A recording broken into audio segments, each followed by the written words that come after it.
everyone, tingnan niya, nagpapa-photo ID ako kasi kailangan ko ng ID for the US visa.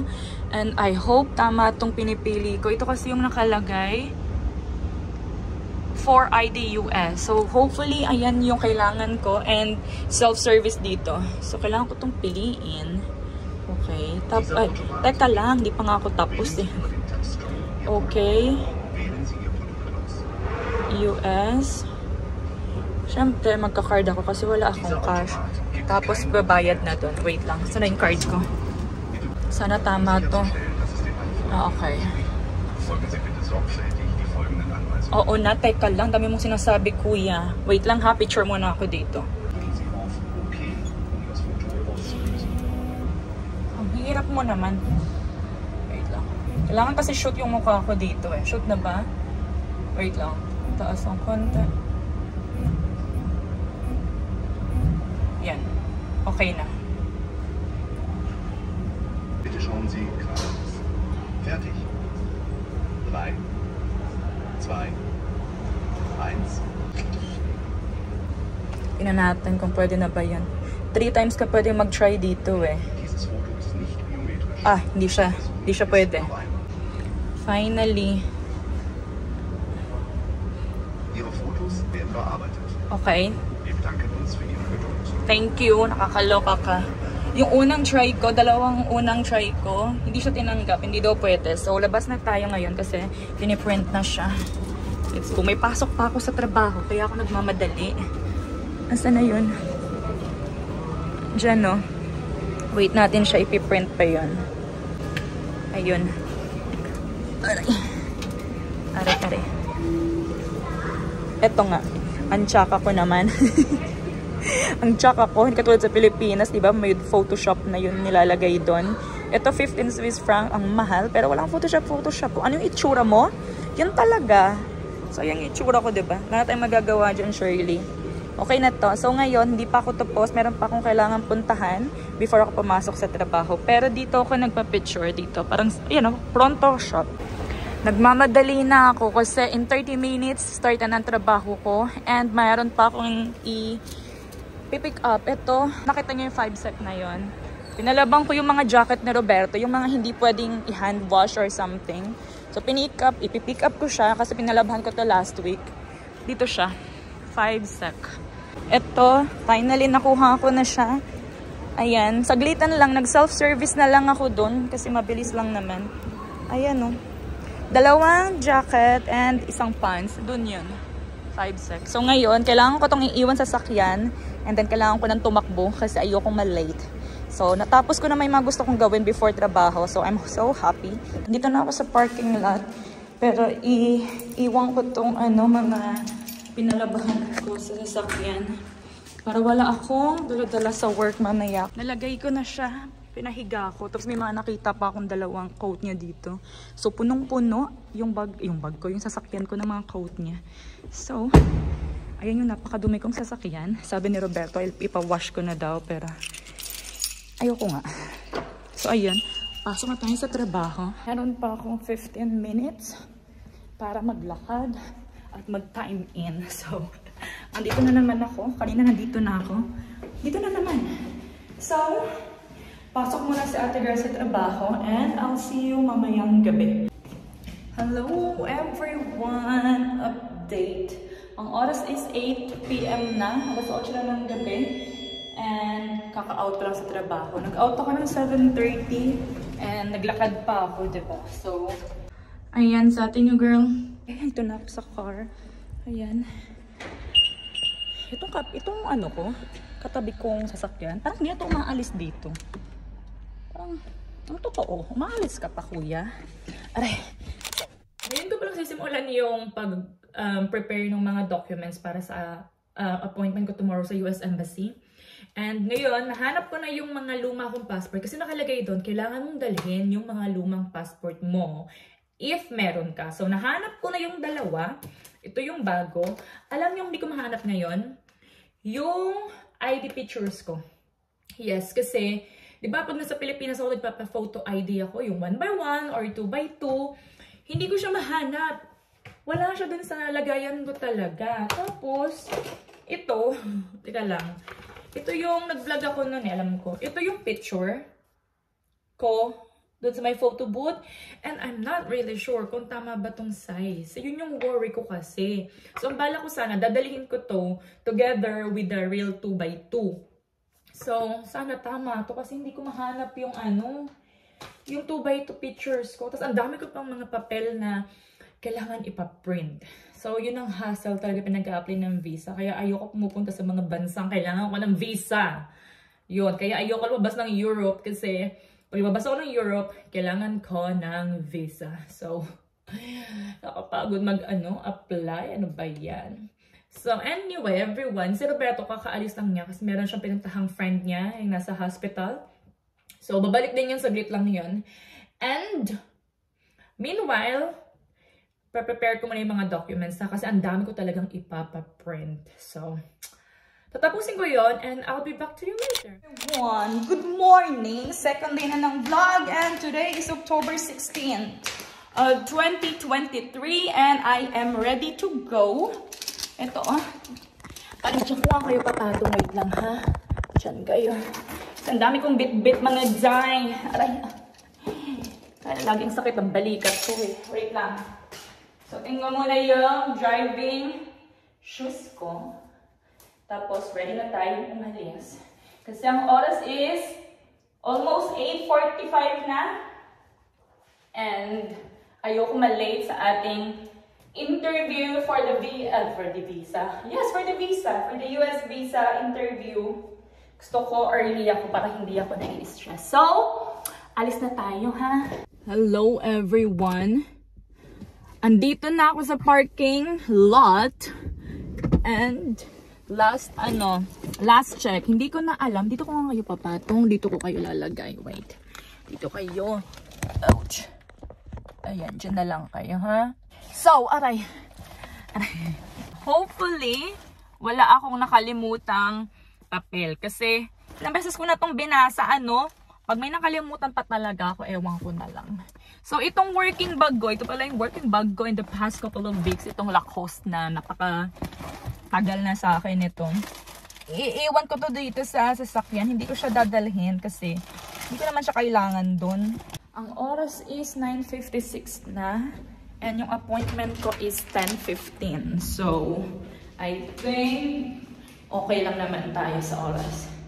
Ito yung mga papel na kailangan ko. Dito ko siya nilagay kasi hindi siya pwedeng ilagay sa closed envelope. Kailangan ganito daw. So, sundin natin ang gusto nila. Pero, ang lakas ko makalola dito sa ganyan. Wish me luck everyone. Pag ako hindi pumasa dito, ewan ko na lang talaga. Andito na ako sa embassy. Sobrang saglit lang. Hindi ako inabot ng 2 minutes. Pupila muna ako dito. Hello everyone. Update. Ang oras is 11:05 na. And natapos yung appointment ko. I mean yung buong process ng exactly 11. And approve. Kailangan lang na maghintay na 3 to 5 days. And natanggap ko na yung passport ko. Ngayon 11:05 na. Baka 11:06 na nga. And ang pasok ng work ko is 11. Inform na lang ako sa boss ko na malilate ako ng 10 to 15 minutes. So kaya ako nagmamadali ngayon. And yun lang ha. See you later everyone kasi kailangan ko nang maging runner. So everyone, ang oras is 10:50 na ng gabi and kaka-out ko lang. Kararating ko lang dito sa sasakyan and I am ready to drive home. Uwing-uwi na sa ating yung girl. So, kaka-uwi ko lang din ng bahay galing trabaho. Siguro mga an hour na ako dito sa bahay. And, yun. Ito 3 ang dumating sa aking parcel ngayon. Yan o, 3. And, hindi ko na actually matandaan kung ano yung mga pinag-order. Huwag nyo na akong pansinin ha. Tsaka na itsura ko kasi I am so pagod. Pagod na pagod ako today. Kasi yung shift ko, pang malakasan. Kaya dahan-dahanin ko ito baka magupit ko yung nasa loob. Ano ito? Okay. Organizer. Ito siya. Alam ko na kung saan ko ito in-order. So, Wish. Ganyan yan, diba? Bubuksan mo siyang ganyan. Ito yung mga kasayahan ko, diba? Tapos, ito to. Paano to?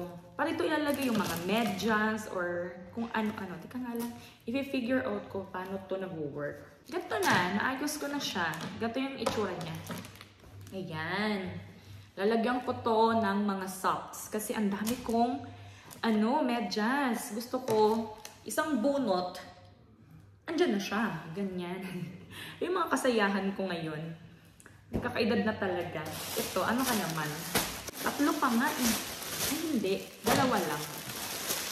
Ano to? Ano ka? Hindi ko na matandaan yung mga pinag-order ko talaga. Naalala ko na. Bumili ako ng pillowcase. Pillowcase tawag dito, diba? Yung para sa, mga pillowcase, alam niyo na yun. Ganyan. Pang Christmas. Ang mura lang nito. Nabili ko to sa Wish. Parang 150 pesos each. Ganon. 4 to alam ko eh. Ayan. 2 ganito yung style. Tapos, 2 ganito naman yung style. Ano ba nakasulat sa'yo? Merry Christmas. O, diba? Para Paskong Pasko. Nag-order na ako agad kahit October pa lang kasi makakalimutan ko pag hindi ako nag-order ngayon.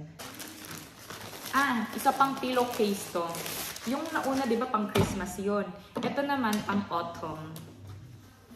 Di ba? Sabi ko sa inyo eh. Autumn. Yan yung itsura niya. Tapos, ganyan. Baliktaran yung print. Tapos, ano to? Autumn vibes. Ang cute-cute nito. Mas gusto ko yung quality nito kaysa dun sa nauna. Ito, same. Ang design. Kalabasa. Kasi kalabasa is autumn time. Ayan. Cute-cute. 4 din. Kasi 4 yung pillows namin dito. So, ano ka? Last na to. Ito na yung last package. Yun na yung mga laman.